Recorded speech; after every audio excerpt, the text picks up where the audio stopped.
You are listening to the New American Media. The Unhappy Hour on the newamericanmedia.com. All right, everybody, we're back with Rob Trautman from Sports on Tap. You can check him out, do all of that. Hey, Rob, where's that again? Where do they check you out? SOT Podcast? At SOT Podcast. You are correct, sir. Boom! Goes the dynamite, said the guy.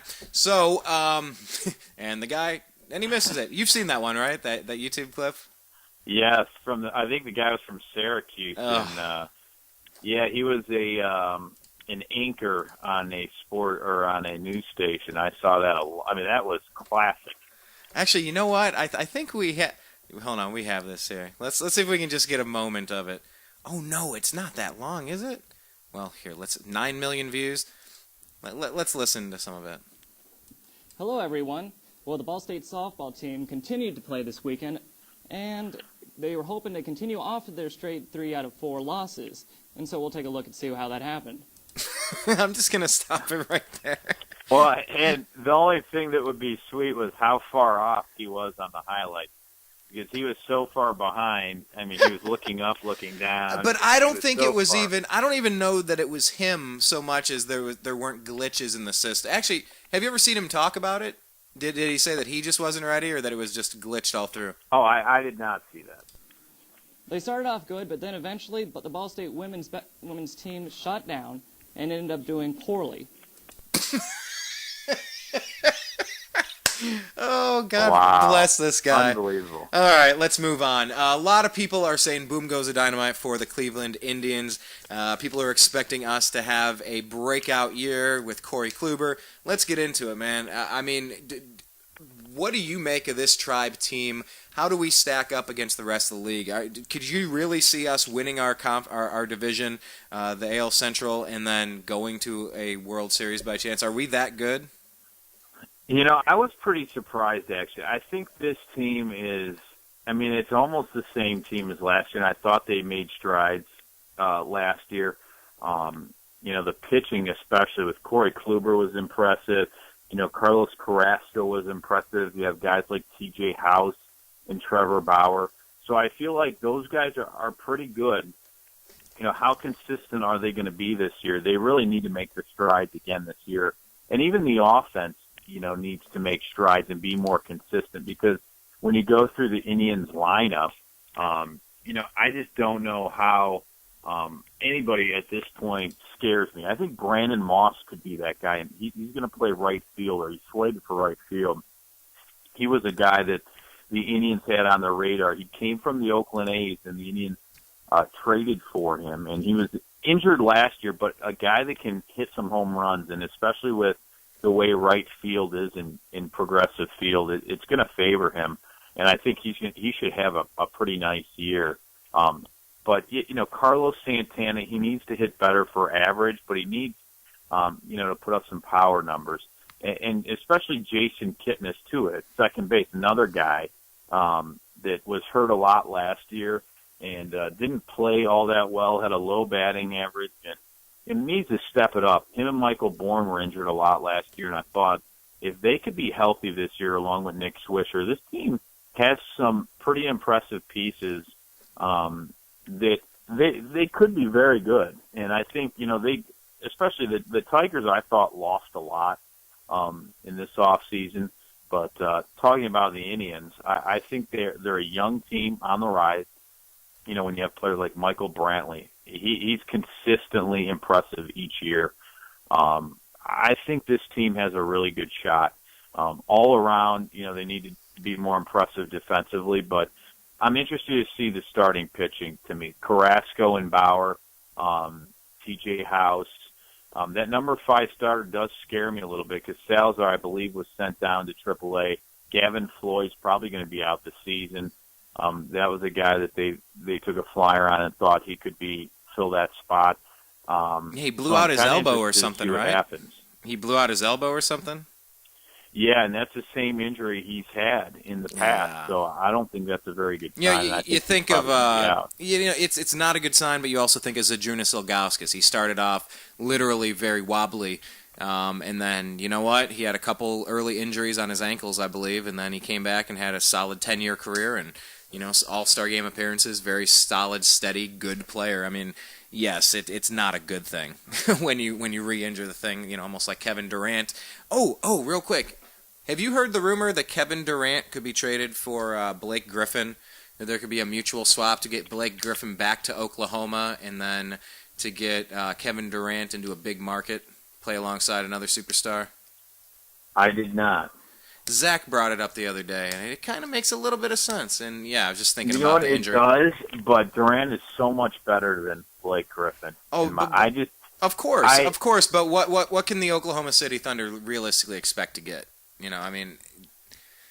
I would expect Chris Paul, Blake Griffin, and a number 1 draft pick for Kevin Durant. I don't know. Maybe I would do that. Well, would I trade LeBron for Chris Paul and Blake Griffin? Nah. Absolutely. I'd probably need 3 first-rounders. I'd need Blake Griffin. I'd need Chris Paul. I'd need the big guy down low who sucks at free throws but can block shots and dunk. I can't remember his name right now, but I need a lot. Let's put it that way. And I feel like Kevin Durant, for Blake Griffin straight up is such a ridiculous trade. Blake Griffin to me he's an impressive power forward, but he can't shoot that well. He's a highlight Were you reel, thinking of DeAndre? He's not very good. Were you thinking of DeAndre Jordan? Yes. Okay, gotcha. I just feel like Blake Griffin, offensively, he can score. He's not that great of a shooter. Defensively, he's weak. Or Kevin Durant, he can just score from anywhere on the floor and create, and he is a difference maker. Where Blake Griffin, I think he has to fit into a system. But that's just my opinion. Well, you know what? Maybe the Browns, once they fire Ray Farmer, because they're going to lose both first-round draft picks, will hire Sonny Weaver from draft day, Kevin Costner, and then maybe he'll end up getting Kevin Durant, and all we'll end up trading is like Iman Shumpert and the future rights to Deion Waiters somehow. Again. That would be perfect. Yeah, give up nothing and get just like the Cavs, they lost LeBron James once for a second-round pick from the Miami Heat. Miami Heat, man, they made it happen. Hey, you know what? And it's looking like they might actually meet up in the playoffs. Playoffs? Talk about playoffs. Kidding me? That's right. Well, the Indians team, how important do you think it's going to be with Francona as the head coach, as the skipper for this team? How important do you think as manager, Terry Francona, having been there with the Red Sox and their misfits, what do they call themselves? Goofballs or misfits? Or what was the name that Manny and Ortiz gave themselves? Knuckleheads or something? It was. I honestly can't remember, but I thought it might have been the Misfits or something weird. Yeah. Well, Terry Francona, he's been through this and he's led a team to success. The Indians have shown potential over the past few years, haven't really been able to put it together, keep it together, other than a one-game playoff and got knocked out. What do you think he's bringing to the table, Francona?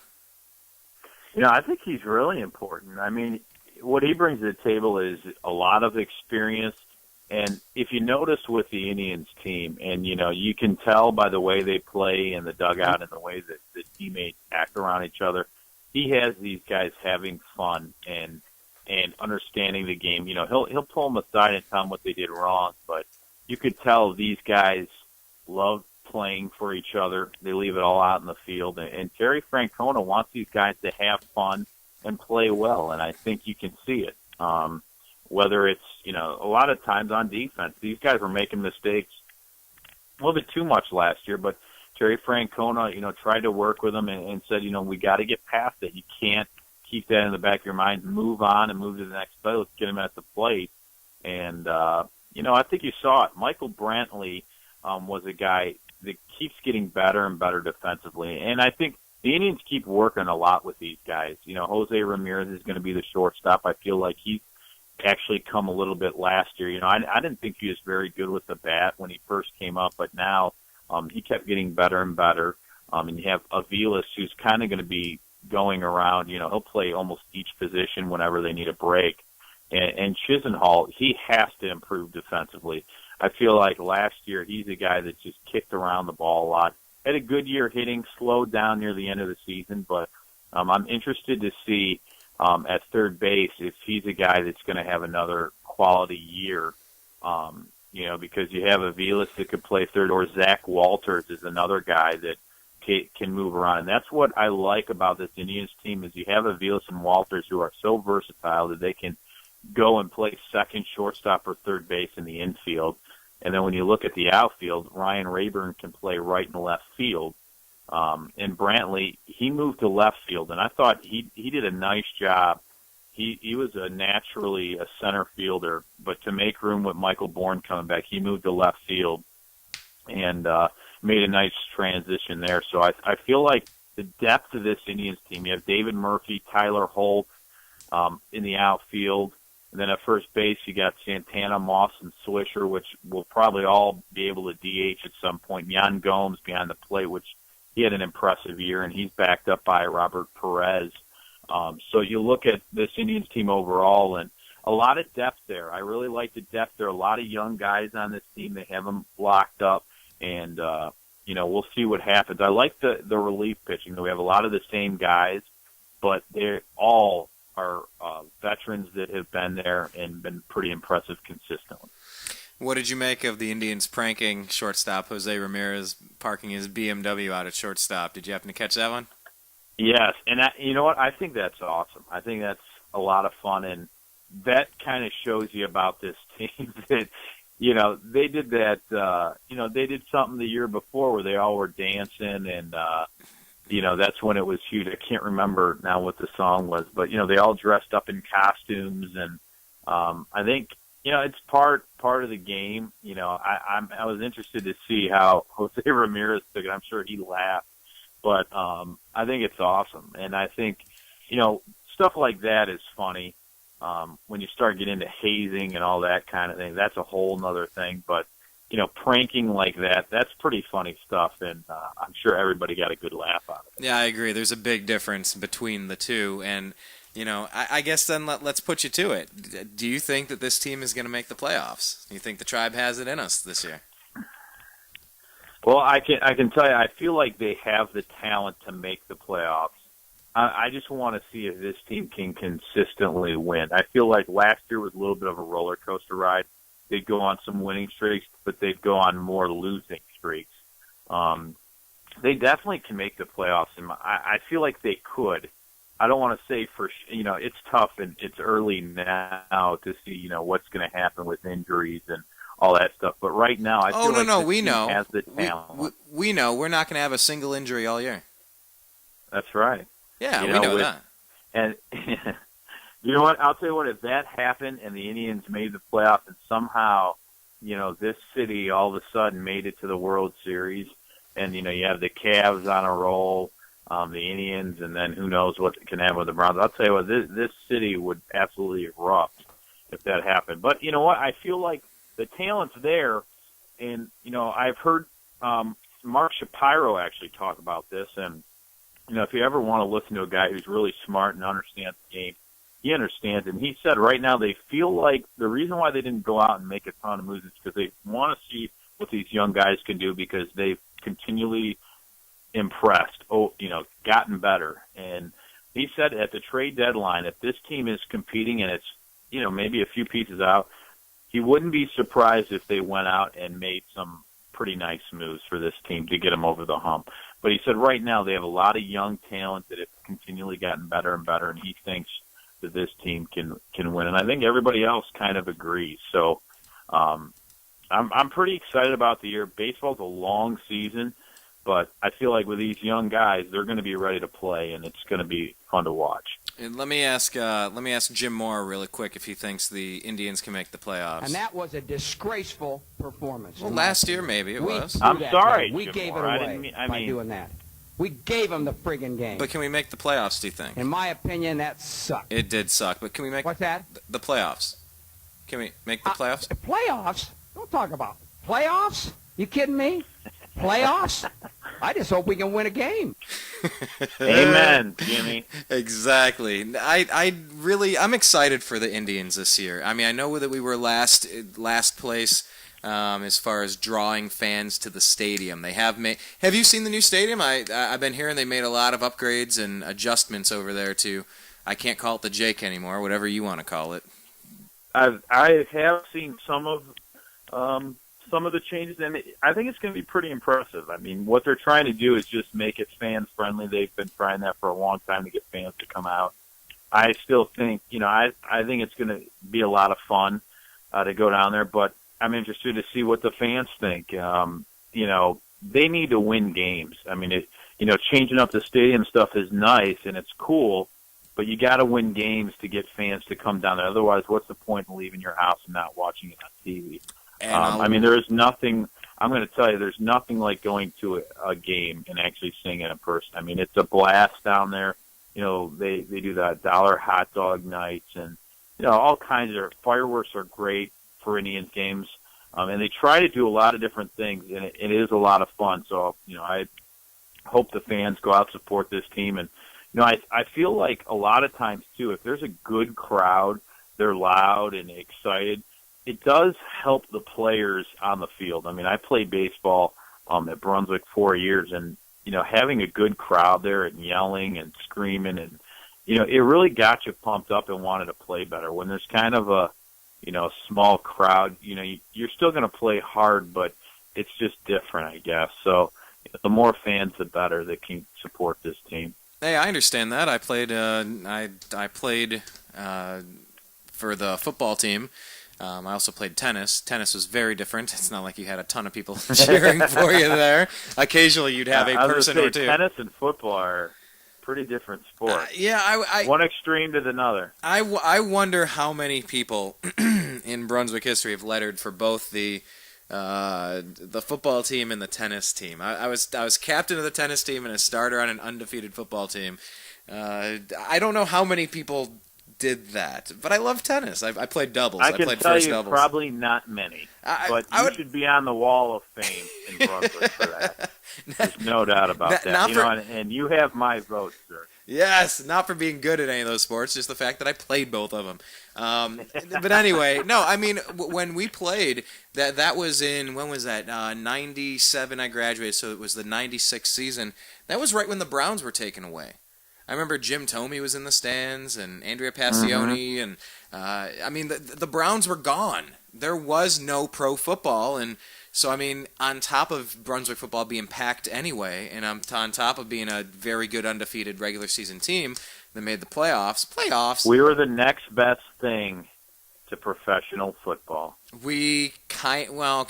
Buckeyes, but I digress. The second best thing to professional football. But yeah, I mean the fans, you could tell. When you make a good play, when you score a touchdown, you're on the sidelines, like that energy does something to you, and it's something else when you're facing an opponent like Massillon. They have 100 people on their band field, and they have a live Bengal tiger, and they're just completely packed. It was intimidating if you're the type of person that gets intimidated. I don't know. I probably just shrugged my shoulders more than peed my pants. Because whatever, intimidation, you got to put it on the field. It has nothing to do with. But yeah, when you have people going nuts for it, it makes a difference. And I really hope the Tribe starts strong this year. We've been notorious for stumbling out of the gates. Do you think that's behind us, that stumble out of the gates, and then you're kind of playing catch up the rest of the year? Because the Royals and the Tigers, these are some very good teams in our division, plus the White Sox, who might be the most improved team. Yeah, I agree. I think the White Sox made a lot of good moves. The Tigers, have to remain there because they've been at the top for a long time. And, when you have David Price as your ace, you have Verlander, and Anibal Sanchez is still there. They're going to be a tough team. I thought the Tigers lost a little bit. Nobody really mentioned, Torrey Hunter is an older veteran that was on that team, but last year he batted over 300, and I thought was really impressive. Solid defensively. He went back to Minnesota, where he signed. I thought that was a pretty big loss, but they did get Cespedes in a trade. He came over from the Red Sox. He was on the A's. He's a left fielder, young left fielder who has a lot of talent, but he got hurt last year and didn't put up the numbers or the batting average that he normally does. So I'm interested to see how that works out. And, overall, you just look at what the Tigers did, and, they have some nice pieces there. I'm interested, Victor Martinez is coming back off the injury. Miguel Cabrera, obviously, is just an unbelievable player. But pitching, to me, Verlander is not as impressive, I feel like, as he once was. And losing a pitcher like Max Scherzer, who consistently did well, last year again, and going to the Nationals, I thought that was a pretty big loss. But they're still going to be tops, and so the Royals lost James Shields, and I believe they lost Irvin Santana. So those are a few losses on their pitching staff, but they're still a young, talented team. Can they get back there? I feel like they still can, but the AL Central, I feel like, is going to be up in the air. I feel like anyone can win. It's going to be interesting to see how the Indians fare against the Tigers and Royals. I think they have to really win those matchups, because last year they got dominated by the Detroit Tigers. They play almost 18 times during the regular season. They need to, maybe at least go 10-8 or come out ahead. It'd be nice to win some games there and take out the Tigers, but we'll see what happens in the regular season. But I feel like it's up for grabs. The White Sox, like you said, really came through. They spent some money. Now, do they spend it wisely? We'll find out this year. But, they have some impressive talent there. And Minnesota, they're a young team, still trying to get on the rise. But, we'll see what happens. Well, Rob, I'm very excited for opening night. It's always fun when baseball comes back in, because then it's almost time for the NFL draft, and then it's time for the NBA playoffs, and it's playoffs. Yep. It's such a great. I just hope we win a game. It is a very exciting time. As we get through March Madness, this is just a great month. I love it, and I appreciate the fact that you came back on. One more time, real quick, about 20 seconds, to give everybody the place where they can find you online, sir. Well, on Twitter, we're at SOT Podcast. The same goes for Facebook, and at rtrauty, RTRAUTY, if they want to follow me. But check out our sports podcast. We're Sports on Tap, and it's a lot of fun. Love to have everyone listen and get involved with our show. Excellent. Well, Rob Trautman, thanks for joining us again. Go Indians, go Cavs, go Browns, go Buckeyes, and go have a fun weekend, sir. Appreciate it. Till next time.